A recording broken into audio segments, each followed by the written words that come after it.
We live in a world where we've captured black holes on camera-engineered self-driving cars and decoded the human genome, and yet millions of people clearly remember things that never happened. Today, we're diving into one of the strangest scientific frontiers of all the mysteries of collective false memories. The Mandela effects that make entire populations swear they lived through events that history says never occurred. In this multi-part deep dive, we'll unpack 10 of the wildest, most scientifically baffling examples of collective memory glitches ever recorded. You might start questioning just how stable your own memories really are. Because if millions of people can remember the same thing wrong in the same way, then the problem isn't just the memory. The mystery is the mind that created it. Get ready, these aren't just weird stories. They're clues to how reality is filtered, edited, and sometimes rewritten inside the human brain. The Mandela death that never happened. You'd think that when a world-famous leader dies, humanity could at least agree on whether it actually happened. But apparently not. Back in 2009, a paranormal researcher named Fiona Broome was at a conference making small talk when she casually mentioned something she believed was common knowledge: Nelson Mandela's death in prison during the 1980s. To her surprise, multiple people around her nodded and agreed. They remembered it too vividly. They remembered the televised funeral. They remembered riots breaking out afterward. They remembered Mandela's widow crying on TV and world leaders reacting in shock. There was just one tiny issue. Nelson Mandela was very much alive. He'd been released from prison in 1990 and later became South Africa's president from 1994 to 1999. Broome realized she'd stumbled onto something deeply strange. She started calling it the Mandela Effect cases, where large groups of people share the same detailed, confident, and completely wrong memory of a major event. What started as a weird conversation at a conference turned into a website where she collected similar stories. Thousands of people from all over the world wrote in, insisting they clearly remembered Mandela dying in prison. Psychologists eventually took notice. Dr. Neil Dagnall at Manchester Metropolitan University studied people who reported this specific Mandela memory. They weren't unsure or hesitant. They were confident. Their stories lined up with one another. Same kind of TV coverage, same emotional reactions, same historical consequences that never actually happened. It wasn't random confusion. It was a coherent story many people seemed to share. Independent surveys later found that about 1 in 5 people initially believed Mandela had died in prison when asked about his fate before being reminded of the real history. That's not a handful of confused people, that's millions. So what on earth is going on? Modern neuroscience has added an unsettling twist. Brain imaging studies show that when people recall false memories, the same core memory circuits light up as when they recall real events. To the brain, a well-constructed lie can feel just as solid as the truth. Researchers sometimes demonstrate this in the lab.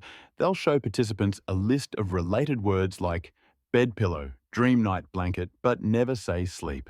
Later, most people remember hearing the word sleep, and their brains act like they're retrieving a real memory. In real life, the Mandela story may have been shaped by a mix of news about his imprisonment, political violence in South Africa, and later coverage of his actual death in 2013. All blending into a single, powerful memory timeline that never existed. But here's the disturbing part. Many people who experience the Mandela effect don't feel like they're misremembering. They feel like reality is the thing that changed. And if you think one global false memory is weird, wait until you hear about the fairy tale line almost everyone remembers from Disney that the movie never actually says. The mirror that changed its words. You'd think a line from one of the most famous fairy tales ever made, a line we've heard since childhood, would be impossible to misremember. But nope. Ask almost anyone. What does the evil queen say in Snow White? 9 out of 10 people will confidently answer mirror, mirror on the wall. The only problem? She never says that in the Disney movie. In the 1937 animated classic, the version the world knows best, the queen actually says magic mirror on the wall. This revelation hit the internet like a cultural earthquake back in 2012. People weren't just surprised, they were shaken. They insisted they clearly remembered hearing mirror, mirror straight from the Queen's lips, complete with her eerie tone and dramatic music. Dr. Henry Roediger III, a leading memory researcher at Washington University, started studying this bizarre Snow White misquote.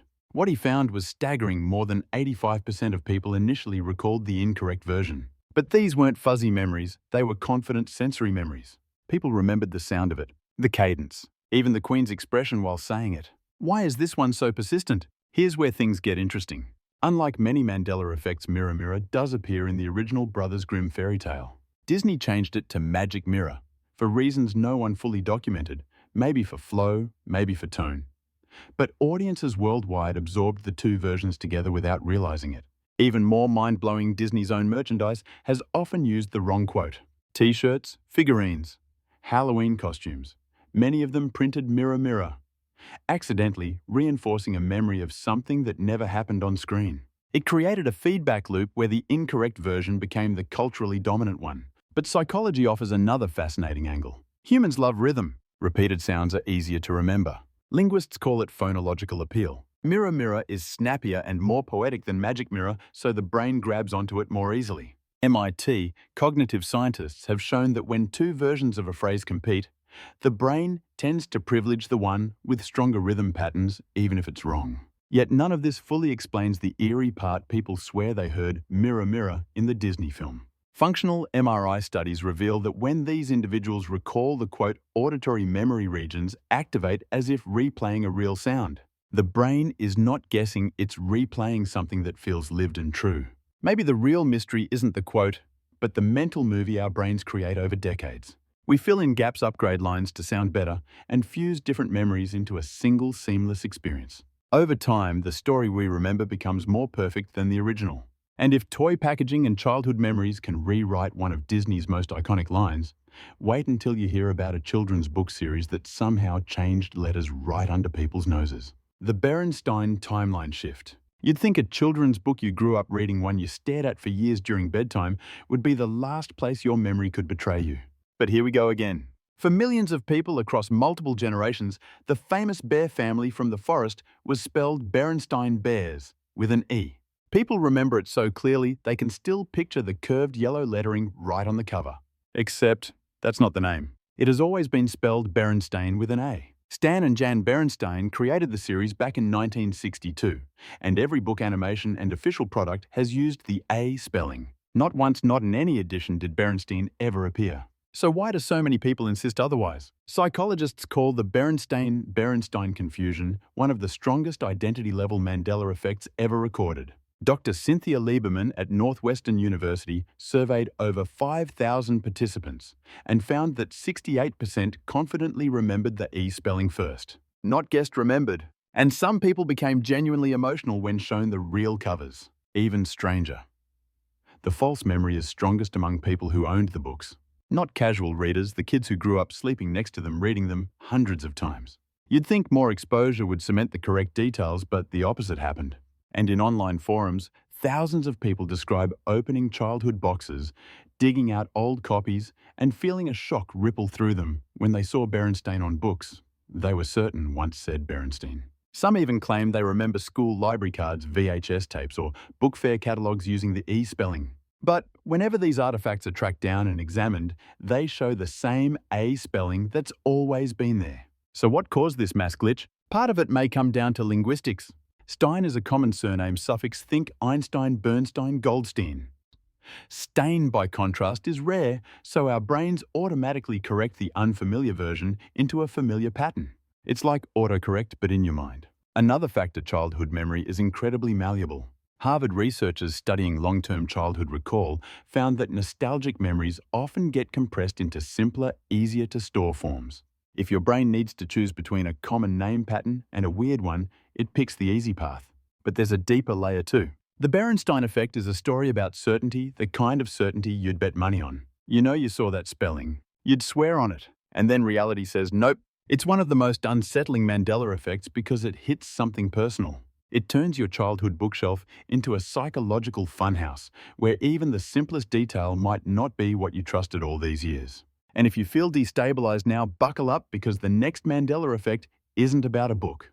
It's about a legendary song ending that millions would swear they've sung at the top of their lungs. The Missing of the World. You'd think the ending of one of the most iconic rock anthems ever recorded would be burned into humanity's collective memory. It plays at stadiums, graduations, karaoke nights, and every underdog sports montage ever made. And millions of people swear Freddie Mercury ends the song with that soaring final line, "We are the champions of the world." Except he doesn't. In the official studio version, the song ends abruptly on "We are the champions." Full stop. No triumphant final flourish. No of the world. This revelation exploded online around 2016, sending music fans into an existential spiral.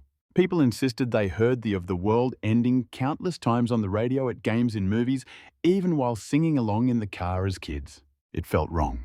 Incomplete. Like the song suddenly lost its victory lap. Dr. Julia Shaw, a memory researcher from University College London, became fascinated by the phenomenon. Her studies showed that about 80% of people familiar with the song automatically expect of the world to close it out. And not just expect it, they feel it, emotionally, as if their brains prepared for a finale that somehow never existed. So why is this one so powerful? Part of the mystery is that Freddie does sing the line earlier in the song, "No time for losers, 'cause we are the champions of the world." But that's the middle, not the end. Still, many listeners unconsciously relocate the line to the finale because it feels like the natural emotional payoff. Music psychologists point out that the human brain craves resolution. Think of it like punctuation. A story feels unfinished without its final period, and this song feels unfinished without that final punch. The non-existent lyric became the ending our brains wanted, so our memories happily inserted it. But that's not the whole story. Live performances, especially during the legendary 1985 Live Aid concert, sometimes did end with "of the world." That single electrifying moment may have burned itself into millions of minds and then spread culturally like a myth. Movies and TV shows didn't help either. Many parodies and soundlike covers used the incorrect ending, reinforcing the mental version that people already believed was real. Over decades, the cultural version of the song overpowered the factual one. Neuroscience adds another fascinating layer. When researchers played the studio version to participants, people who expected the missing lyric showed heightened activity in prediction networks in the brain, the same frustration circuitry that activates when a sentence cuts off right before the final word. Their brains weren't just confused, they were annoyed at reality for being wrong. In short, millions didn't misremember the ending. Their brains remembered the ending they felt should exist. The ending that brings emotional closure. And if your internal soundtrack suddenly feels unstable, just wait. Because our next Mandela Effect revolves around one of the most documented events in American history. Footage, photographs, witnesses, everything. Yet millions remember the car involved entirely differently. The JFK car that gained extra passengers. You'd think one of the most analysed, replayed, and historically dissected moments in modern history would be immune to memory glitches. The assassination of President John F. Kennedy is one of the most documented events ever, yet millions of people swear they remember it differently. Specifically, they remember the presidential limousine having 4 seats, not 6. Ask people over the age of 50, and many will describe the same mental image. JFK and Jackie, in the back, 2 people in front, and the driver and a Secret Service agent. Secret. A simple 4-seat convertible. Except the real car, seen clearly in the Zapruder film, and countless photos had 6 occupants. The Kennedys' Texas Governor John Connally and his wife Nellie, plus the driver and another agent.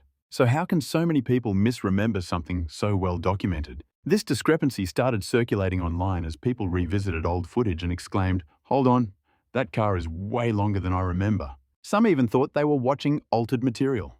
Others believed the footage had changed a common theme in Mandela Effect claims. Dr. James Lampinen of the University of Arkansas studied this specific memory distortion. He found that about 40% of Americans initially recall a 4-seater car when asked to describe the event from memory. And when those same people are shown the real footage, they often express confusion or even disbelief, insisting that this isn't the version I remember. But the reason behind this effect is surprisingly grounded in psychology. Traumatic or emotionally charged events tend to produce tunnel memory, meaning the brain focuses intensely on the central figures and filters out peripheral details. In this case, nearly all media coverage centered on JFK and Jackie. Early news reports zoomed in on the couple, cropping out the middle row entirely. Films, reenactments, and documentaries often used tight framing to emphasize the moment of impact, not the full car layout. In other words, the world unintentionally taught us to remember a simpler scene. Memory scientists at Harvard often compare traumatic recall to a camera with a broken zoom. It captures what's emotionally important and discards the rest. That's why millions remember only 4 people, the 2 most important figures, and the 2 people directly in front of them. But there's another layer. The longer 6-seat limousine was unusual. Most convertibles at the time were 4-seaters, and many viewers unconsciously standardized the car in their memories. Our brains love familiarity, and when something doesn't fit a template, it often gets mentally edited. Modern VR studies have revealed something fascinating. When participants view recreated JFK assassination scenes in both 4-seat and 6-seat versions, the emotional impact is stronger in the simpler 4-seat configuration. That emotional intensity may be part of why the false version feels more right to so many people. So while the film footage has never changed, our collective memory has shaped by emotion focus and decades of storytelling that trimmed away the details our brains didn't bother keeping. And if your mental map of history is slipping, hang on, because the next Mandela effect isn't about people or cars, it's about entire continents being in the wrong place. The South America that moved. You'd think we could all agree on the basic layout of the planet we live on. Continents don't exactly pack their bags and relocate. Yet millions of people swear that South America used to sit directly beneath North America, vertically aligned like two pieces of a puzzle. But look at any accurate world map today, and you'll see something shocking. If you're one of those people, South America is actually shifted far to the east. In fact, most of Brazil sits east of Florida. If this is news to you, you're not alone. When geography researchers began testing students in 2014 with blank world maps, they expected the usual assortment of misplaced countries. Instead, they discovered a consistent global pattern. People from North America, Europe, and Asia were all placing South America too far west. Students, adults, highly educated individuals. The trend held across the board. Dr. Sarah Cream-Regehr, a spatial memory expert from the University of Utah, dug into this phenomenon and found that it wasn't ignorance. It was a shared false memory. People genuinely felt surprised, even unsettled when shown correct maps. So what happened? Part of the answer lies in the way our brains construct mental maps. Unlike a GPS, your mental globe isn't a high-resolution model. It's more like a sketch drawn from impressions. MIT spatial cognition studies reveal that the brain compresses complex geography into simpler symmetrical shapes. When something violates that symmetry, like South America being way off to the side, the brain quietly fixes it.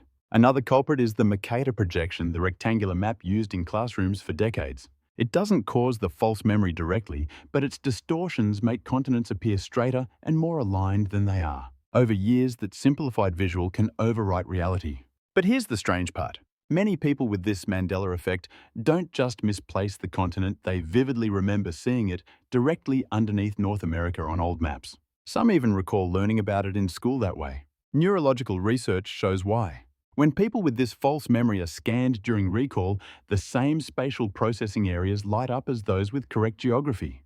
Their brains aren't guessing. They're retrieving something that feels absolutely certain. Even more surprising, airline passengers sometimes report confusion when flight paths don't match their expectations. Flights from Texas to South America curve east instead of plunging straight down, a mismatch between mental maps and physical reality. Geographers say that mental maps are among the most stubborn long-term memories we carry. They're rarely updated because most of us stop studying world geography after childhood. So once an incorrect version gets installed early on, it becomes a lifelong truth. And if you think a continent being in the wrong place is strange, the next Mandela effect involves one of the most iconic political moments of the 20th century, a moment so emotionally charged that millions remember it ending in tragedy. Even though the footage proves it didn't. The tank man who disappeared. You'd think an event broadcast around the world, replayed in documentaries, textbooks, and anniversary specials would be etched into our collective memory with razor-sharp accuracy. But the famous tank man of Tiananmen Square tells a very different story. Ask millions of adults who lived through the late 80s, and they'll swear they saw the same horrifying moment. A lone protester standing bravely in front of a column of tanks, and then being run over. The problem? That never happened. In the actual footage that has been publicly available for decades, the tanks stop. The man climbs onto the lead tank, exchanges a few gestures, and eventually walks away. No impact, no crushing, no death broadcast live around the world. This Mandela effect erupted into global discussion around 2014, when people revisiting the event for its 25th anniversary realized their memories didn't match reality. And they weren't confused, they were certain. Many described feeling traumatized by what they believed they saw. Some even said it shaped their worldview about government brutality. Dr. Elizabeth Loftus, one of the most respected memory researchers in the world, studied this phenomenon and found it to be one of the most emotionally intense false memories ever recorded. Participants recalled vivid details: the sound of the tank, the silence of the crowd, news anchors gasping, all elements that never appeared in any broadcast. So why does this false memory feel so real? First, context. The Tiananmen Square crackdown.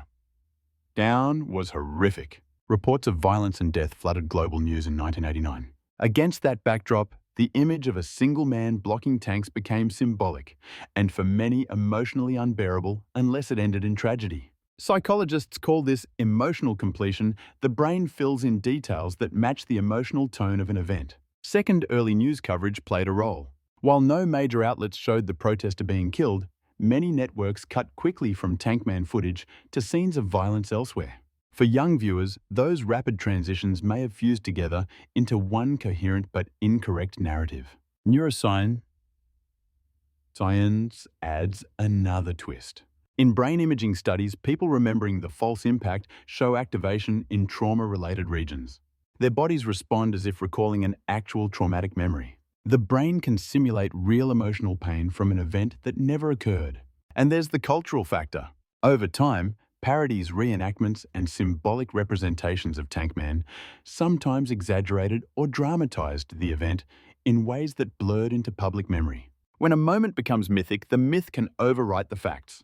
But the Tankman Mandela Effect raises a deeper question: if people can be absolutely sure they witnessed a death that never happened. What other parts of history, personal or global, might be shaped more by emotion than fact? And if that mystery rattles your sense of memory, brace yourself. Because our next Mandela Effect involves a character you've seen on hundreds of game boards, a character whose face you thought you knew perfectly. Except it turns out you imagined a key detail that was never there. The Monopoly man's missing monocle. You'd think the face of one of the most famous board game mascots in history, a character you've seen in boxes, commercials, and endless family game nights, would be impossible to get wrong. But here comes another crack in our collective memory. For generations, people have pictured rich Uncle Pennybags, the Monopoly man with a top hat, a moustache, and a monocle. It feels obvious, right? The monocle is practically part of his personality. The wealthy gentleman looked the old-timey charm. Except he has never worn a monocle. Not in any official artwork, not on any game board, not in any version since the game was introduced over 85 years ago. This Mandela Effect blew up online around 2010. People were shocked, some even rifled through their attics, convinced their childhood game sets would prove the internet wrong.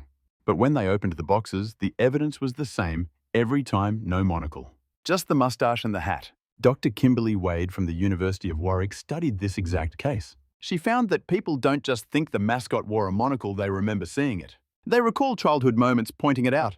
They remember drawing it in school art projects. Their minds can conjure the exact angle, the shine on the lens, even how he tilted his head. So what's going on? Part of the answer lies in character blending. Our brains love patterns, and cartoon wealthy characters often share the same visual shorthand: tuxedo, moustache, cane, monocle. And the biggest culprit, Mr. Peanut, the planter's mascot, who does wear a monocle and otherwise looks extremely similar.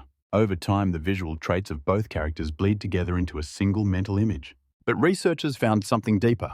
In experiments where participants were asked to draw the Monopoly man from memory, over 80% added a monocle. This wasn't a guess, it was certainty. Even more surprising, many participants insisted their drawing matched the version on their childhood board game, even when shown photographic proof that it never existed. Why is this false memory so persistent? Harvard visual cognition researchers suggest that the brain sometimes completes incomplete images using cultural stereotypes.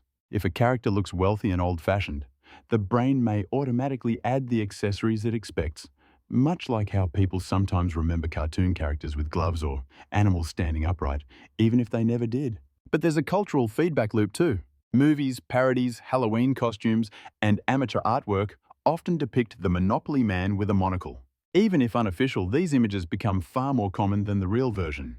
Over time, your brain treats repetition as truth, a phenomenon known as the illusory truth effect, where the more often you see something, the more real it feels. And that's the tragedy and beauty of memory. It doesn't store perfect files. It stores flexible storylines, and sometimes the story wins over the facts. But if you think misremembering a cartoon mascot is odd, wait until you hear about a logo so familiar that people learned vocabulary from it. And yet millions remember a major piece of it that has never existed: the fruit of the loom. Cornucopia that never existed. You'd think a clothing logo you saw hundreds of times growing up on underwear tags, t-shirts, and laundry piles would be crystal clear in your mind. But the fruit of the Loom logo reveals one of the most shocking Mandela effects ever recorded.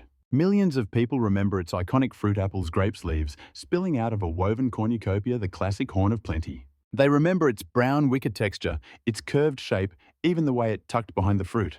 Some people even say they learned the word cornucopia from that logo as kids. Except, Fruit of the Loom has never used a cornucopia in their logo. Not once. Not in the 1800s, not in the 1950s, not in the 1990s. Never. When this Mandela effect hit the internet in 2019, people practically went to war over it. Thousands swore the cornucopia was there. Some even tore through drawers hunting for old shirts, convinced their childhood clothing would prove reality wrong. But every vintage item examined from decade-old underwear to 1970s packaging showed the same thing: fruit only. No horn. Dr. Carol Laney from Reed College studied this baffling case and found that the cornucopia memory is unusually detailed compared to most false memories. People remember the color, the angle, the woven pattern details you'd expect only if they had genuinely seen it. So what could possibly explain such a vivid mass misremembering? Part of the answer lies in iconic associations. Cornucopias are ancient symbols of abundance, and fruit spilling out of a horn is an extremely common motif in art, Thanksgiving decor, and classical imagery. Our brains have seen that pairing countless times elsewhere. So when presented with a logo featuring fruit arranged in a similar shape, the mind may unconsciously complete the image by adding the horn. A recent MIT perception study supports this. The brain is constantly predicting what an image should look like based on past experiences. If the context screams harvest or abundance, the brain fills in the cornucopia automatically, even if it's not actually there. But there's more. The arrangement of the Fruit of the Loom logo, the fruit stacked in a curved arc, is visually suggestive. In memory tests, people shown the logo without the cornucopia often saw a faint outline behind it, even though nothing was there. In blank silhouettes, participants frequently drew the missing horn shape behind the fruit. Even stranger. Because so many kids grew up with this logo, the false memory fused with early vocabulary learning. When you teach a child what a cornucopia is and they see a fruit logo every morning while getting dressed, the memories can crosswire. By adulthood, the association feels ancient and unquestionable. As with many Mandela effects, culture reinforces the illusion. Countless memes, parody designs, and fan art feature the incorrect cornucopia version. In some cases, unofficial merchandise even prints the horn by mistake. Over time, the fake version becomes more common than the real one. And brace yourself, because the next memory glitch isn't about a logo or a mascot. It's about an iconic line from a legendary movie villain.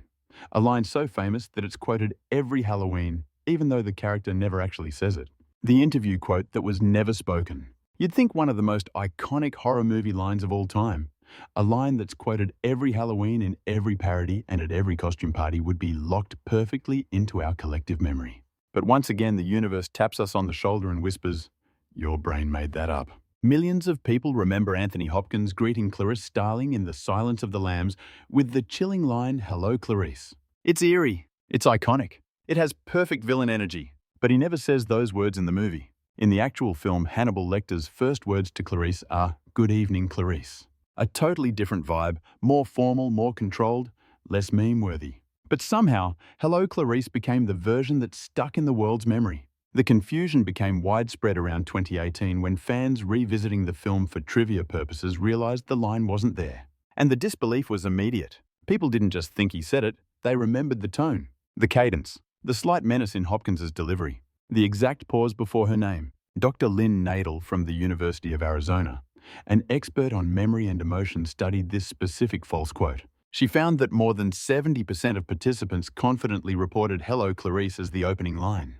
And not only that, many swore it was one of the greatest villain quotes ever filmed. So why do we all remember it? Part of the answer lies in Hollywood itself. The "Hello, Clarice" line shows up everywhere else in parodies, TV shows, commercials, and even official merchandise. Comedians, impressionists, and movie critics use it constantly. The incorrect version is often delivered in the exaggerated, sinister tone people associate with Lecter, reinforcing a memory that was never in the original script. Psychologists call this source confusion.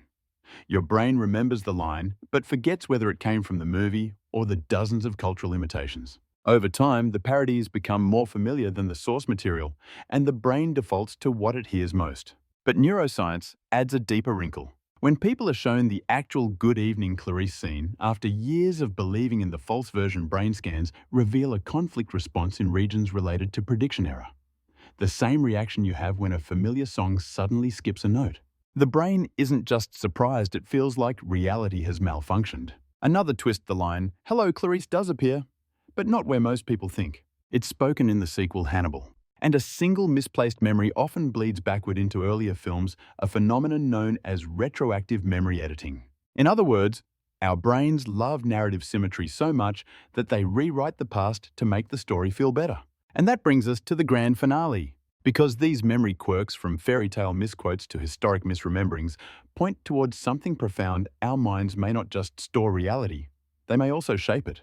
Time to bring everything together. We've traveled through some of the strangest corners of the human mind, places where memory blends fact, emotion, culture, and expectation into something that feels real even when it isn't. Think about the paths we've taken. We saw how millions remember Nelson Mandela dying in prison, complete with funerals and political fallout that never happened. We watched a Disney villain say a line she never said, even as people swear they heard it dozens of times. We revisited our childhood bookshelves and discovered that the Berenstein bears somehow changed a single letter that felt impossible to forget. We sang along to Queen's "We Are the Champions," waiting for an ending that never arrives. We even changed the shape of the Earth itself, shifting South America thousands of miles west in our own minds. Each case shows how collective memory isn't a perfect archive. It's more like a story. The brain continuously rewrites, refining and reshaping it until the memory feels emotionally satisfying, even if it leaves the truth behind.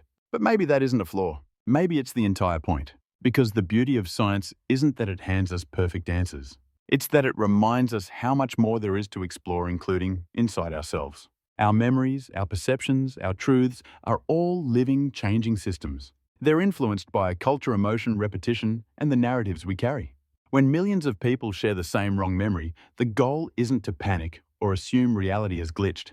It's to ask deeper, more human questions. Why does the mind prefer the story it invents over the facts it forgets? Why do emotionally satisfying scenes become more real than historical footage? And what does it say about us that the false versions often feel better, smoother, more poetic, more dramatic than the originals? These mysteries don't show us a failing brain.